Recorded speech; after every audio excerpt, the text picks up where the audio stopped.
Hello friends, हर हर महादेव बधाने स्वागत है तमारू मारी कुकिंग चेनल में। आज हूँ तमारी माटे एक नवी रेसिपी लईने आवी छुं, पण तेनी पहेला तमे मारी चेनल में नवा हो तो मारी चेनल ने लाइक करजो, शेर करजो और सब्सक्राइब करजो। तो आज हूँ तमारी माटे मकर संक्रांति स्पेशल सीमपाक लईने आवी छुं। तो सीमपाक कई रीते बने ए तमने आज आ विडियो में हूँ बतावीश, पण तेनी पहेला आपणे सामग्री जोई ले के एमां शुं शुं सामग्री जोवे। तो आ मैं सींगदाणा लीधा छे, माप में 500 ग्राम थी ओछा थोड़ा सींगदाणा छे। तो मैं एक वाटको परफेक्ट माप आपणे वाटकानुं माप तमारे लई लेवानुं। तो एक वाटको मैं सींगदाणा लीधा छे अने 500 ग्राम थी पण ओछो एटले 100 ग्राम आपणे गोळ लीधो छे। तो अने आ गोळ देशी गोळ छे अने देशी गोळ ल्यो ए ज सारो। अने आ आपणे काची वरियाળી छे ए आपणे ઉપર નાખવાની છે, એટલે આ વરિયાળી લીધેલી છે। આ વરિયાળી નાખો એટલે એનો સ્વાદ આપણે એકદમ મસ્ત આવે। તો હવે સૌથી પ્રથમ આપણે આમ સિંગના દાણા આપણે શેકી લેશું। આપણે આ સિંગદાણા માટીની તાવડીમાં લેવાના છે। તો આપણે સિંગદાણા બધા આમાં નાખી દઈશું। તમે નોનસ્ટિકમાં પણ શેકી શકો, પણ તમે આ તાવડીમાં માટીની તાવડીમાં જે દાણા શેકો એના જેવી મીઠાશ એકેમાં ન આવે। तो आ रीते आपणे मांडवीना दाणा बधा शेकी लेशुं अने गैस हमेशा तमारे सेज धीमो राखवानो, एटले मांडवीना बी आपणे बळी न जाय। तो आने हवे आपणे बधाने एकदम शेकी लेशुं। आपणा दाणा एकदम मस्त रीते शेकाई गया छे। तो हवे एने आपणे एक प्लेटमां लई लेशुं। तमारे आवा ज दाणा शेकावा देवाना, वधारे पड़ता दाणा शेकावा देशो तो बळी जशे अने पछी जे बળી ગયેલા દાણા હશે એ તમને કડવા લાગશે, એટલે પછી આખા સીમપાકનો ટેસ્ટ તમારે ફરી જાય। એટલે તમે બસ બહુ ઝાઝા શેકાવા નહીં દેવાના, કારણ કે દાણાને બહુ શેકાતા ઝાઝી વાર લાગતી નથી। એટલે હવે આપણે આને એક પ્લેટમાં લઈ લઈશું અને ગેસ હવે આપણે બંધ કરી દઈશું। હવે આના એક મોટી થાળીમાં લઈ લઈશું। હવે આને 10 થી 15 મિનિટ આ દાણાને આપણે ઠરવા દઈશું। તો હવે એને 10-15 મિનિટ આપણે ઠરવા દઈશું। ઠરી જાય પછી એના આપણે ફોતરા કાઢી લેવાના છે, એટલે આપણે એને 15 મિનિટ ઠરી જવા દઈએ। હવે આપણી 15 મિનિટ થઈ ગઈ છે। તો હવે આપણે ચેક કરી લઈશું। તો તમે જોઈ શકો છો એકદમ આપણે ફોફા નીકળી જાય છે। તો આ રીતે બે હાથેથી તમે કોઈ भी તમારી પાસે કોટનનો કટકો હોય એનાથી પણ, નેપકિન હોય તમારી પાસે એનાથી પણ તમે છાલા કાઢી શકો છો। તો આ રીતે તમે આ છાલ આપણા બધા નીકળી જાય છે। તો હવે આ બધાને જ આપણે ફોતરી કાઢી લઈશું। આપણે ફોફા મેં બધા એકદમ કાઢી લીધા છે। હવે આપણે એક પેન લઈશું, એમાં આપણે હવે એક પેન લઈ લીધું છે મેં। તો હવે આ જે આપણે ગોળ લીધો તો એ ગોળ આપણે અંદર એડ કરી દઈશું। આ રીતે તમારે ગોળ અંદર નાખી દેવાનો અને ઉપરથી તમારે 1 ચમચી ઘી નાખવાનું। આ રીતે તમે ઘી નાખો તો તમારી ચીકીમાં કંઈક અલગ જ શાઇન આવે। તો તમારે ઘી તો નાખવાનું જ તે, અને ઘી ન હોય તો તમે તેલ, સિંગ તેલ લ્યો તો પણ ચાલે, પણ ઘી હોય તો વધારે સરસ સ્વાદ આવે। તો મેં ઘી લીધું છે। તો હવે આને આપણે મેલ્ટ કરી લઈશું અને ગેસ તમારે હંમેશા ધીમો રાખવાનો, ન કરતા તમારા ગોળની જે ઓલી છે ચીકી એ તમારે દાજી જશે। તો હવે આ આપણે બધું એકદમ મેલ્ટ કરી લઈશું। ગોળ મેલ્ટ થાય છે ત્યાં સુધીમાં આપણે મિક્સર જારમાં ગેસ હંમેશા ધીમો રાખવાનો, ત્યાં એ મેલ્ટ થાય છે ત્યાં આપણે આને મિક્સર જારમાં પીસી લઈશું। આપણું પીસાઈને કમ્પ્લીટ થઈ ગયું છે। તો હવે આના એક પ્લેટમાં આપણે લઈ લઈશું। આ પ્લેટમાં આપણે લઈ લઈશું। તમારે ભૂકો મીડિયમ જ રાખવાનો, બહુ તમારે પીસી નહીં નાખવાનો, કારણ કે માંડવીમાં પણ તેલનો ભાગ હોય છે। તો આ રીતે તમારે પીસવાનું।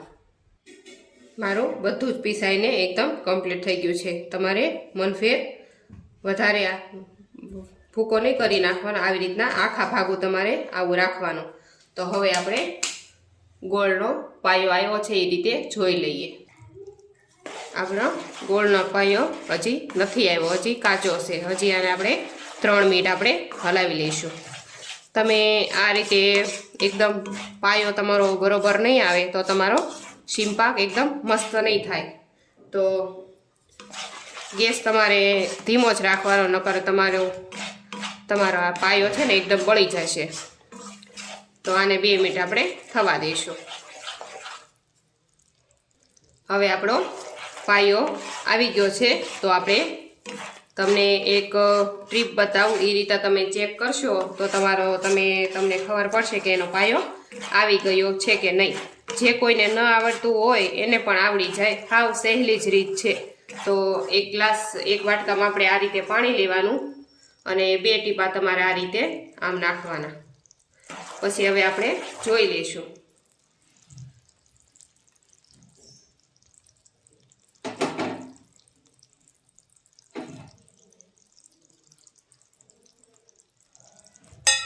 તો આપણો પાયો એકદમ આવી ગયો છે. એ રીતે તમારે હવા જાવે પછી જ તમારે માંડવીનો ભૂકો નાખવાનો. અને હવે આપણે માંડવીનો ભૂકો નાખશું ને ગેસ આપણે બંધ કરી દઈશું.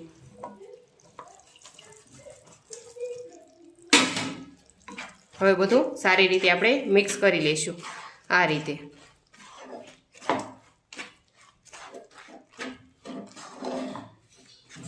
બધું જ એકદમ સારી રીતે.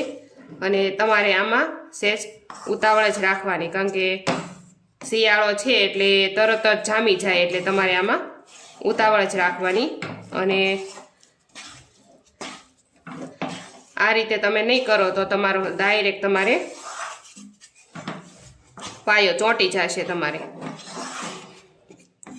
તો આપણે હવે આને હું કિચન પ્લેટફોર્મ ઉપર કરવાની છું, પાથરવાની છું. અને તમે કોઈ બી તમારી પાસે પાટલો હોય કે પાટલી હોય રોટલી કરવાની, એની પર તમે કરો તો પણ ચાલે. તો હવે આને આપણે કિચન પ્લેટફોર્મ ઉપર લઈ લઈશું. તમારે આ રીતે કિચન પ્લેટફોર્મ ઉપર આવી રીતના તેલ લગાડી દેવાનું. એટલે પ્લેટફોર્મ પહેલાં તમારે અગાઉથી એકદમ ચોખ્ખો કરીને રાખવાનો. એટલે આ રીતે તમે પ્લેટફોર્મ ચોખ્ખો કરો અને પછી હવે આપણે એમાં આજે આપણે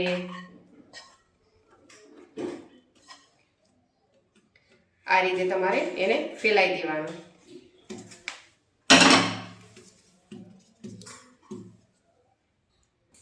હવે તમે આ રીતે ફેલાવી દેવાનું. પછી નીચે આપણે વાટકાની અંદર નીચે તેલ લગાડીને પછી તમારે આ રીતે એને પ્રેસ કરતું જવાનું. પછી આ રીતે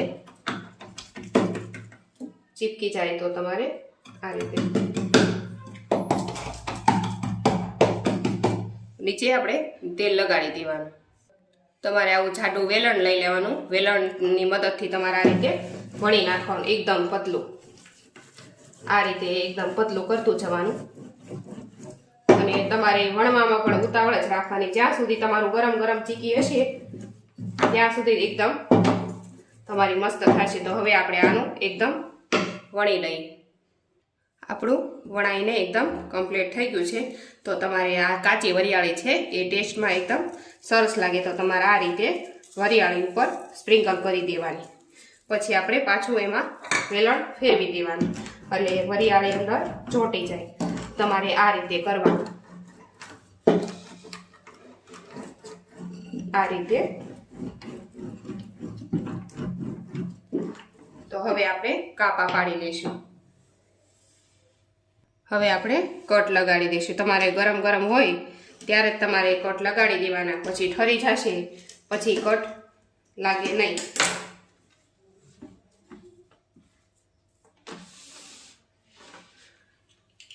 તો આ રીતે આપણે બધાને એકદમ મસ્ત રીતે કટ લગાડી દઈએ.